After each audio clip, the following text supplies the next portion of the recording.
Ninth question में क्या है, इसमें भी एक आकृति दी हुई है, पहले वो आकृति बनाते हैं।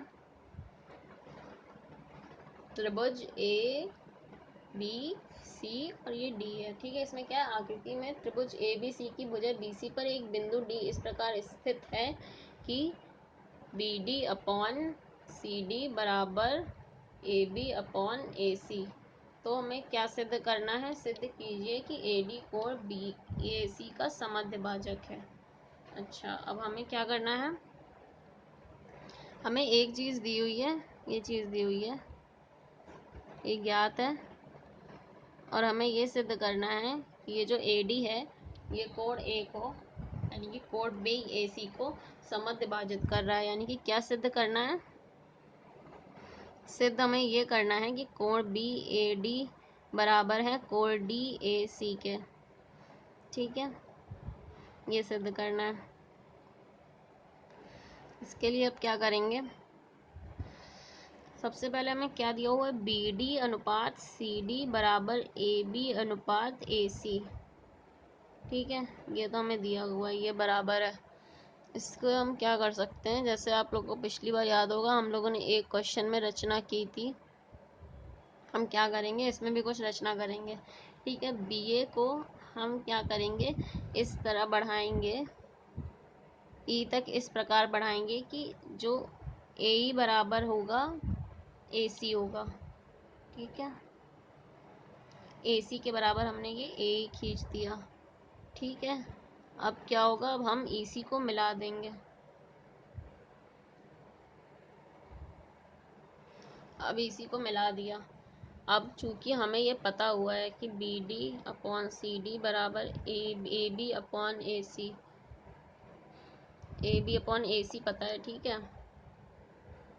अब हमें ये पता है, हमने ये जो रचना की है वो किस तरह की है कि ए ई बराबर ए सी है। तो अब हम लोग समीकरण 1 में क्या करेंगे, ए सी की जगह पे पहले ए ई डाल देते हैं, ठीक है। अब इसमें ए ई डाल दिया, अब क्या होगा, यहाँ पे ए ई डाल दिया तो B D upon C D बराबर ए बी अपॉन ए ई। अब क्या होगा, त्रिभुज बी सी ई में, त्रिभुज बी सी ई में हमें बी डी सी डी और ए बी ए ई का अनुपात बराबर, इसका मतलब क्या है, ए डी समांतर हो गया सी ई के, ठीक है। ये समानुपातिक प्रमेय के विलोम से आ गया, ठीक है। ए डी समांतर हो गया अब सी ई के, ठीक है। और अब जब ये समांतर है, ए डी और सी दोनों समांतर हैं, तो फिर क्या होगा, कोण बी ए डी बराबर हो जाएगा कोण ए ई सी के, बी ए डी और ए ई सी। ये कोण कैसे बराबर हो जाएंगे, संगत कोण है, ठीक है। और फिर उसके बाद कोण सी ए डी बराबर हो जाएंगे कोण ए सी ई के, ये एकांतर कोण है।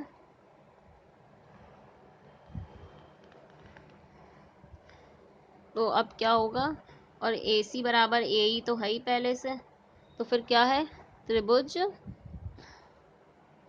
जब ए सी बराबर ए ई है तो फिर कोण ए ई सी बराबर हो जाएगा कोण ए ई सी बराबर हो जाएगा कोण ए सी ई के, क्यों, क्योंकि ये सम्मुख कोण है, जो सम्मुख भुजाओं के सम्मुख कोण भी समान होंगे, ठीक है।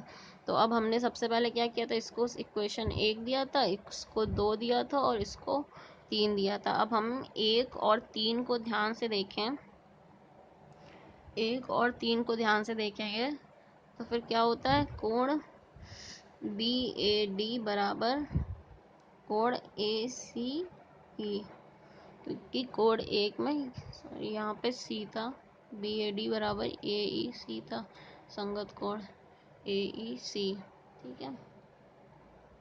तो इससे ये समीकरण आ जाएगा बी ए डी बराबर ए सी। अब इसको समीकरण 4 लिख देते हैं, ठीक है।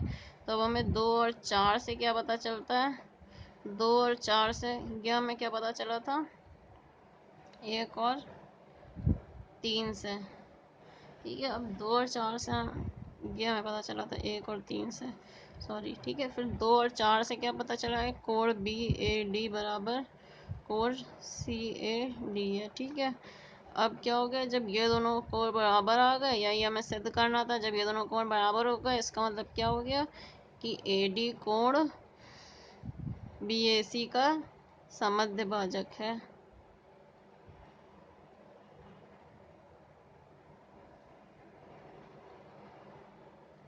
ठीक है।